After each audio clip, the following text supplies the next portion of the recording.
Conceal tank എന്ന് പറയുന്ന product മാർക്കറ്റിൽ വന്നിട്ട് ഒത്തിരി കാലമായി. പക്ഷേ ഇപ്പോഴും ആ കസ്റ്റമേഴ്സിന് അതിൻ്റെ ഒരു ടെൻഷൻ മാറിയില്ല. ഭിത്തിക്കുള്ളിൽ ഈ ടാങ്ക് വെച്ച് കുറച്ച് കഴിയുമ്പം ഈ ടാങ്കിന് ഡാമേജ് ഉണ്ടാകുമോ, അപ്പോൾ അങ്ങനെ ഡാമേജ് വല്ലതും ഉണ്ടായിട്ടുണ്ടെങ്കിൽ എൻ്റെ ടൈൽസ് ഉൾപ്പെടെ മാറ്റേണ്ടി വരുമല്ലോ, അങ്ങനെ ഭയങ്കര ടെൻഷനാണ് കസ്റ്റമേഴ്സിന്. ഇതിൻ്റെ ആ ടെൻഷൻ മാറാനായിട്ടുള്ള ഒരു മാർഗ്ഗമായിട്ടാണ് ഞാൻ വന്നേക്കുന്നത്. എൻ്റെ പേര് സുനേഷ്, ഞാൻ 82 കിലോ.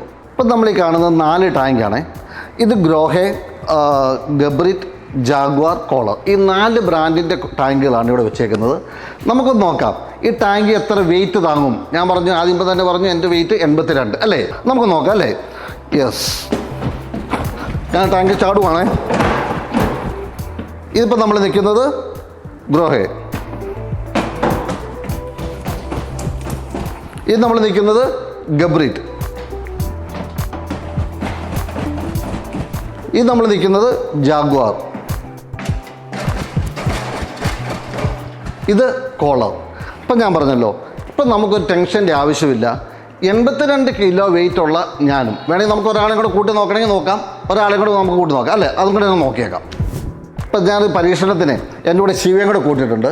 ശിവ 48 കിലോ ആണ് ശിവയുടെ വെയിറ്റ്. നമുക്കൊന്ന് നോക്കാം, ചടിക്കറാം. ധൈര്യത്തോടെ. യെസ്, നമുക്ക് ഞാൻ അടുത്ത നോക്കാം.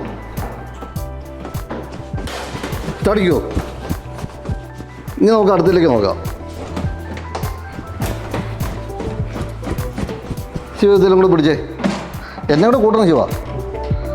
യെസ്, ഉറപ്പായില്ലേ. എൻ്റെ 82 കിലോ ശിവയുടെ 48 കിലോ ഇവത്തെ കയറിയതാണ്. യാതൊരു വിഷയം ഉണ്ടായില്ല.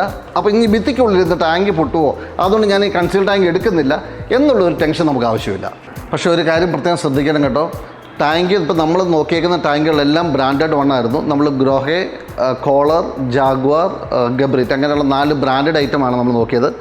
ഏതെങ്കിലും നോൺ ബ്രാൻഡഡ് ഐറ്റത്തിലേക്ക് നോക്കി ഇങ്ങനെ കയറി ചാടി അത് പൊട്ടിപ്പോകാന്ന് പറഞ്ഞിട്ട് ഞാൻ ഒരു വീഡിയോ കാണിച്ചു എന്ന് പറഞ്ഞേക്കരുത്. അപ്പോൾ എപ്പോഴും ശ്രദ്ധിക്കുക, ബ്രാൻഡഡ് ആയിട്ടുള്ള പ്രോഡക്റ്റ്സുകൾ മേടിക്കുക, അതിൻ്റെ ക്വാളിറ്റി അഷ്വർ ചെയ്യുക. താങ്ക്